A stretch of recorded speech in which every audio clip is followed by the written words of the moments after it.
Just a night shift nurse checking on patients until armed gunmen stormed Memorial Hospital, and she revealed why her hands never shook during emergencies. Welcome to Hidden Legends. Before we begin this intense story of hidden medical expertise and life-saving courage, tell me in the comments what city you're watching from today. And if stories like this deserve to be told, hit that subscribe button. Sarah Mitchell clocked in at Memorial Hospital at 10:47 p.m., just like she had every Tuesday for the past 6 years. At 34, she was the most reliable night shift nurse in the ICU, known for her steady hands, calm demeanor, and uncanny ability to handle medical emergencies that left other staff shaken. "Evening, Sarah," called Dr. Reynolds, finishing his day shift notes. "Mrs. Patterson in room 314 is stable, Mr. Garcia needs pain meds at midnight, and the new admit in 308 is post-surgical observation." "Got it," Sarah replied, pulling her shoulder-length brown hair into a ponytail and checking her badge. What Dr. Reynolds didn't know was that Sarah's steady hands and emergency instincts came from 8 years as an Army combat medic in Iraq and Afghanistan, where she'd performed surgery in bombed-out buildings and saved lives under enemy fire. Sarah had left the military 4 years ago, trading battlefield medicine for civilian care.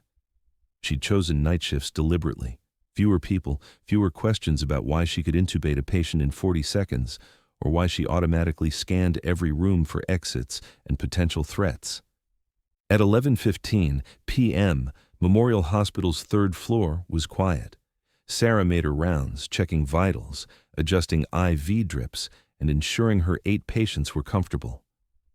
Room 308 held a construction worker recovering from emergency appendectomy. Room 312 housed an elderly woman with pneumonia. Room 314 contained Mrs. Patterson, a diabetic in her 60s. What Sarah noticed, and what civilian nurses might miss, was the unusual number of visitors that had come through the lobby that evening. 3 men in dark clothing, separately, all claiming to visit different patients, all carrying backpacks larger than necessary. Her military training whispered warnings, but she pushed them aside.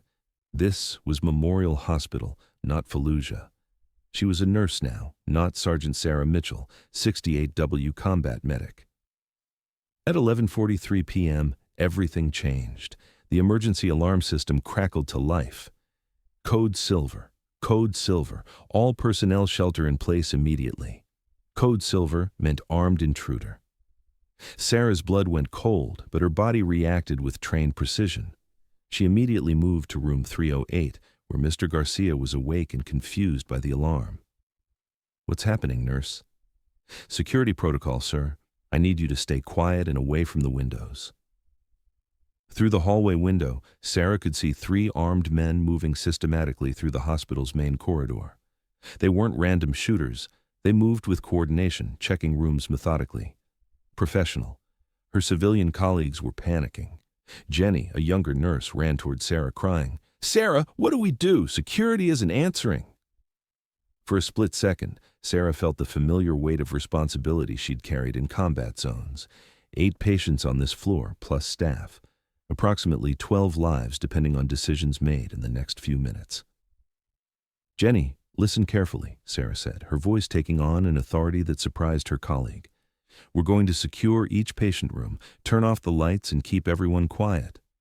But shouldn't we evacuate? Not with armed individuals controlling the exits. We shelter and protect." Sarah moved through the ICU with practiced efficiency, securing each room, positioning bedridden patients away from windows, and organizing the 3 other nurses into a coordinated response. Her movements were economical, purposeful, nothing like the careful, gentle motions of regular nursing. "Sarah," whispered Dr. Patel, who had been on call in the break room, "how do you know what to do?" Before Sarah could answer, gunfire erupted from the floor below. "Everyone stay down," Sarah commanded, no longer asking or suggesting. Her voice carried the unmistakable tone of someone accustomed to life-or-death leadership. More gunshots echoed through the hospital. Sarah's trained ear could distinguish between different weapons, at least 2 handguns, possibly 1 rifle. The attackers were moving floor by floor, Mrs. Patterson in 314 started having chest pains, stress-induced cardiac episode. Mr. Garcia's surgical site began bleeding from elevated blood pressure. The elderly woman in 312 was having difficulty breathing. Dr. Patel, Sarah said calmly, Mrs. Patterson needs nitro and an EKG. I'll handle Mr. Garcia's bleeding and get Mrs. Chen on oxygen. Sarah, we can't exactly perform medical procedures during a... Doctor. Sarah turned to face him, and he saw something in her eyes that hadn't been there before. These patients will die from medical emergencies before the gunmen reach this floor if we don't act now. I've handled trauma medicine under fire before. Dr. Patel stared at her. Under fire? Sarah, you're a nurse? I was Combat Medic Sergeant Sarah Mitchell, Army 68W for 8 years before I was a nurse.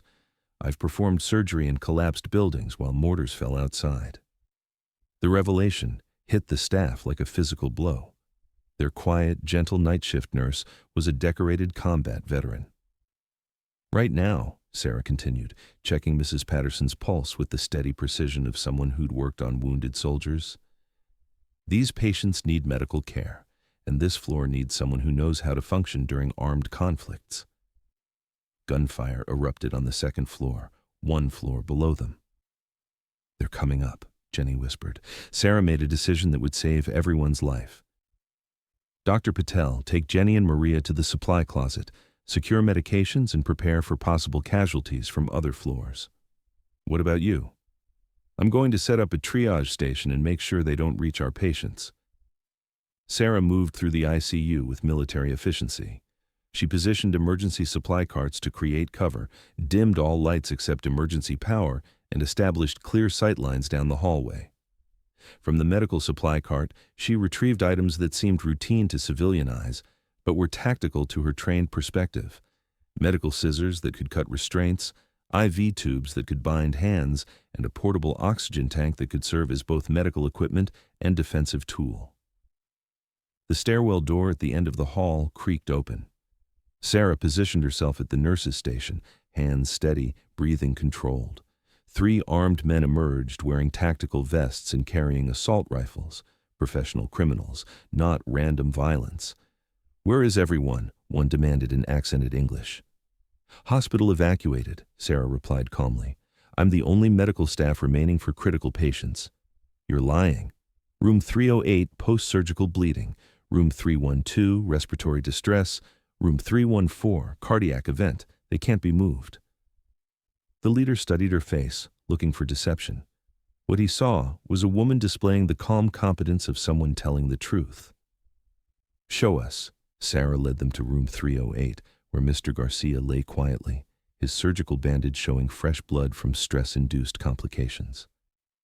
He needs immediate attention or he'll bleed out, Sarah explained, checking his pulse with professional authority.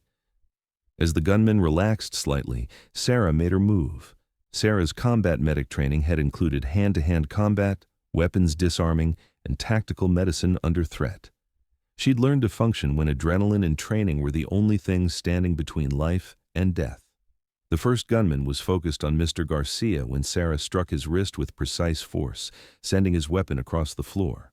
The second gunman turned, but Sarah had already moved, using his momentum to redirect him into the medical equipment cart. The third gunman raised his rifle, but Dr. Patel emerged from the supply closet with a sedative-filled syringe, injecting him in the neck with the quick precision Sarah had taught him minutes earlier. In 8 minutes, 3 armed criminals were subdued, and the ICU was secure. How... Dr. Patel stared at Sarah in amazement.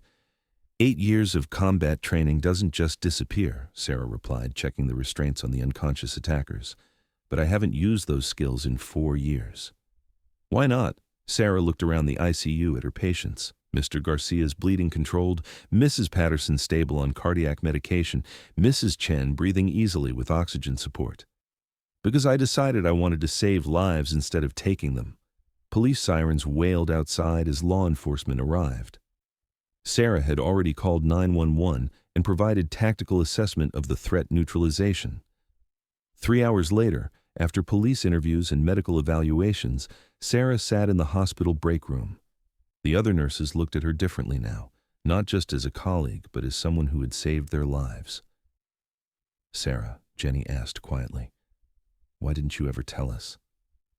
Sarah looked out the window at the city lights, thinking of the soldiers she'd treated in field hospitals, the lives she'd saved and lost, the weight of combat medicine. Because when I left the army, I promised myself I'd use these hands to heal, not to fight. Tonight was unusual circumstances. Dr. Patel joined them. The hospital administrator wants to offer you a position in emergency trauma surgery. I'm a nurse, Sarah replied. I chose nursing because it's about caring for people, not just fixing them. In combat, you save someone so they can return to battle. Here, you save them so they can return to their families. But your skills, my skills will always be here when lives depend on them, but I prefer using them to check blood pressure and adjust medications rather than stopping bleeding from gunshot wounds. A week later, Sarah returned to her night shift. The story had made local news, but she'd declined interviews. Memorial Hospital had offered her recognition, promotions, and transfers to trauma units. She'd turned them all down. Just Sarah, night shift nurse, she told the reporter who'd tracked her down. Some people serve their country in uniform. Others serve it in scrubs. Both matter. That Tuesday night, Sarah made her rounds at 10:47 p.m., checking on Mrs. Patterson's diabetes, Mr. Garcia's healing surgical site, and Mrs. Chen's improving respiratory function. Her hands were steady, her demeanor calm, and her instincts sharp. Combat Medic Sergeant Sarah Mitchell would always be part of who she was, but Nurse Sarah was who she chose to be. Some warriors hang up their weapons and pick up stethoscopes. They serve differently, but they never stop serving. This story was brought to you by Hidden Legends. If you know someone whose service continues in unexpected ways, share their story in the comments. And subscribe to honor those who never stop protecting others, whether in uniform or scrubs.